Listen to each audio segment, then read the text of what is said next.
ఆరే పంపిణీ ఇప్పుడు గౌరవనీయులు ముఖ్యమంత్రి గారి చేతుల మీదుగా 5 తల్లులకి రవీంద్ర గారు ఇప్పుడు 5 జిల్లా మహిళా సమాఖ్యల అధ్యక్షురాళ్ళకి చీరల పంపిణీ ఆనరబుల్ సీఎం గారి చేతుల మీదుగా. శ్రీమతి అశ్విని గారు రంగారెడ్డి జిల్లా మహిళా సమాఖ్య అధ్యక్షురాలు గౌరవ ముఖ్యమంత్రి వర్యుల చేతుల మీదుగా చీరను స్వీకరిస్తున్నారు.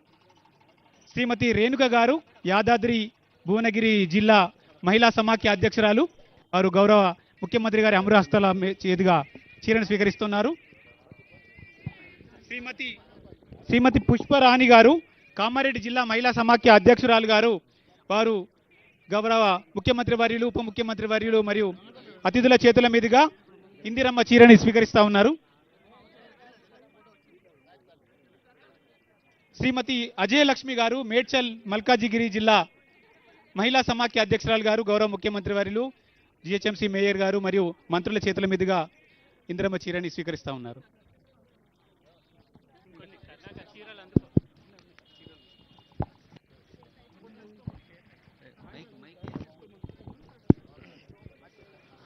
ప్రజాపాలన ప్రభుత్వం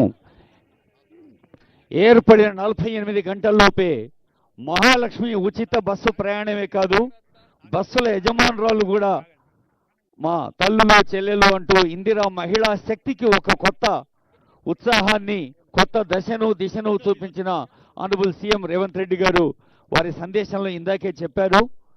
ఉచిత బస్సు ప్రయాణం కోసం మరి బస్సుల యజమానురాలుగా కూడా మిమ్మల్ని మార్చారు, పెట్రోల్ పంపుల యజమానురాలుగా మార్చారు. ఇందిరా మహిళా శక్తి ఎవరి కాళ్లపై వాళ్ళు నిలబడమే కాదు,